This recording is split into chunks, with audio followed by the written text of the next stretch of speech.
So I know a lot of us were more interested in tanking this season after the loss to the Falcons that dropped us to 1-5 a few weeks ago. But winning feels good, doesn't it? Winning just feels good. So we beat the Detroit Lions today. Very good game all around for the offense. Dalvin Cook explodes for a 200-yard game, scores a bunch of touchdowns, and just simply runs all over that porous Detroit Lions run defense. Even gets a 70-yard touchdown on a play where Detroit only had 10 men on the field on defense, which is hilarious. So it's a very Detroit thing to do, I think, in my opinion. But so we get the win.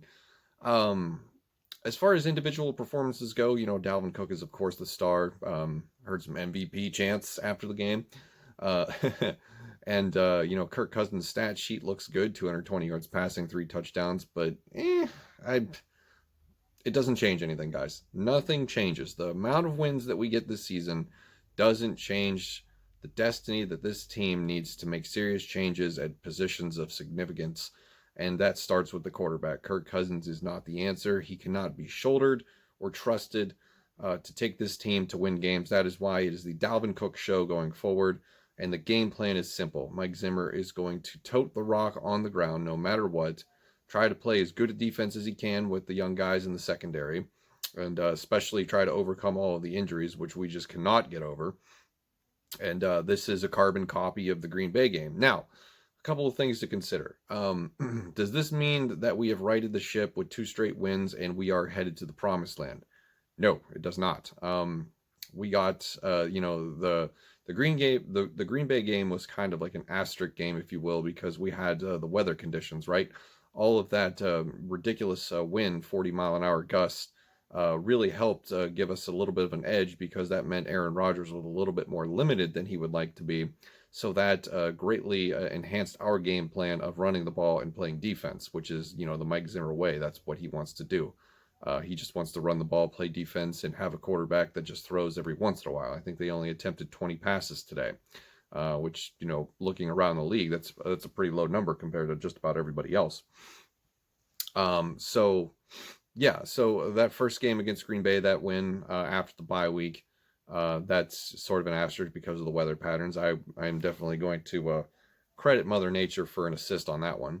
And then the Detroit Lions, they're not a team that you should be afraid of really in any facet of the game. I mean, when I did the game preview, you saw the numbers for yourselves, the rankings compared between the two of them. Detroit's, a little bit better in some categories, but they're not really, top 15, top 10 in anything.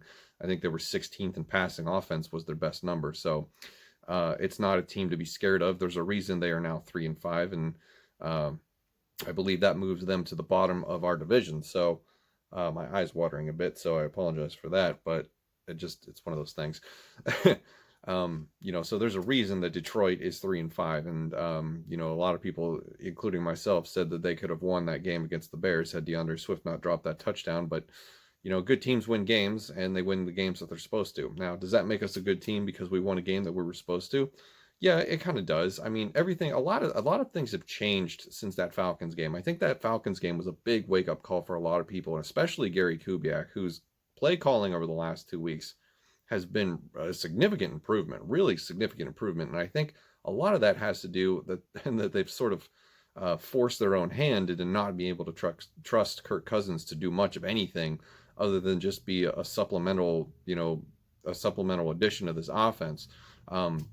Really excited to see Irv Smith continue to be heavily involved. 2 touchdown passes today. That helps my fantasy team.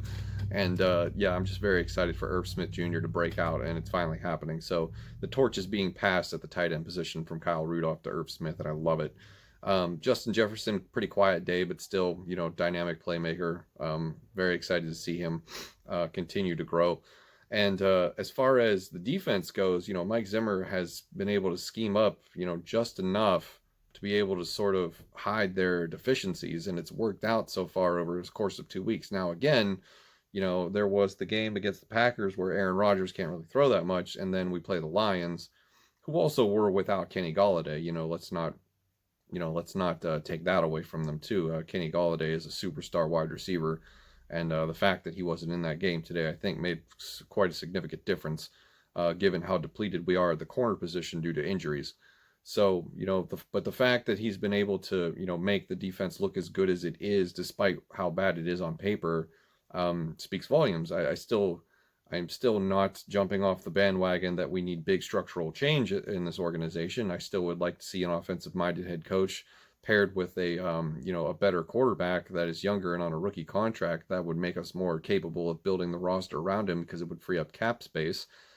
That is still the dream. No matter how many wins we get this year, no matter how many wins we get next year in their attempt to sort of build a reclamation project out of this lost season, because I still don't think they have what it takes to get enough wins to get a wild card spot. And even if we do get a wild card spot, what are the realistic chances we are advancing beyond the first round? I mean, come on.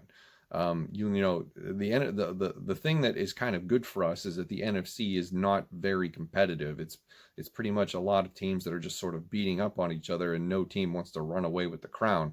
The fact that we beat the Packers last week, showed their flaws. The Seahawks lost to the Bills this week. That showed a lot of their flaws.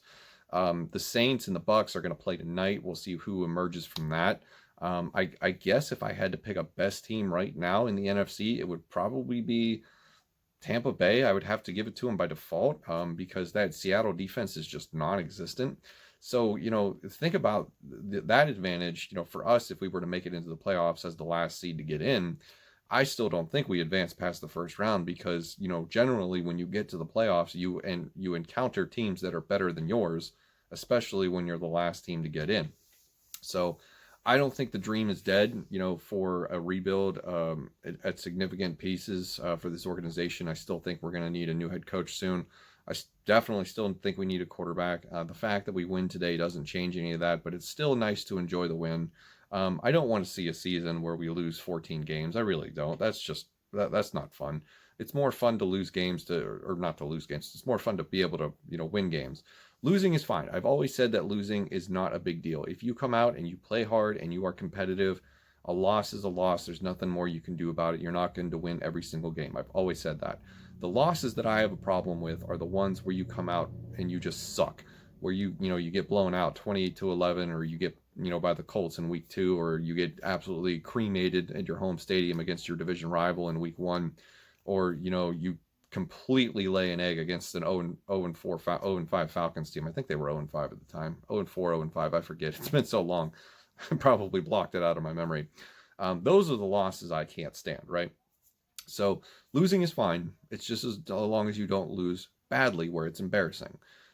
Winning is still good. Winning is still fun. Yes, do I want a high draft pick to be able to pick a quarterback to sort of get rid of Kirk Cousins in the near future? Absolutely. That is the goal. That is the goal. That is the formula to win Super Bowls, is to get a good starting quarterback on a rookie deal and then build the team around him with the existing cap space that you free up instead of having to sign veterans to ridiculously guaranteed money contracts. So, but overall, the game was great. Love Dalvin Cook. Hopefully he continues this pace. I believe he's the leading rusher in the NFL despite having missed a game and a half.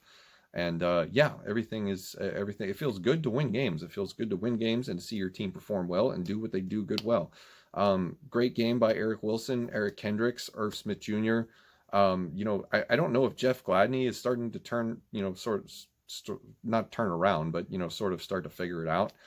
He has his up and downs, but it's good to see him play. I was very excited to him coming out of college at TCU. He was one of the first round draft picks that I absolutely wanted out of that cornerback class. So I hope he does well. Hope we get Cam Dantzler back soon. I'd like to see him back in the secondary. He's had some injury problems this year, and I think durability was one of his question marks coming out of college at Mississippi State. So that's probably why he fell in the draft farther than most people would have thought. But overall, great win today. I look forward to prime time against the Chicago Bears. Woof. That's always interesting. But the fact that at halftime their leading rusher in Chicago was a linebacker, that gives me hope. So, we got the Bears coming up, the Jaguars, the Cowboys. Even though Garrett Gilbert looks good right now, as of this recording, they're beating the Pittsburgh Steelers somehow. Very excited for the rest of the season. And we'll talk about this more in the week. We'll pick up with some more videos. Videos kind of fell off the last week. I had some things to do. So we're going to be talking about more rookies coming up for the 2021 NFL Draft. The profile on Mac Jones, Kyle Trask, the kid from Cincinnati, start breaking into other positional groups, tight ends, interior defensive line, corners, safeties, all kinds of stuff coming up. So if you're subbed up, thank you very much. We'll see you in the next one.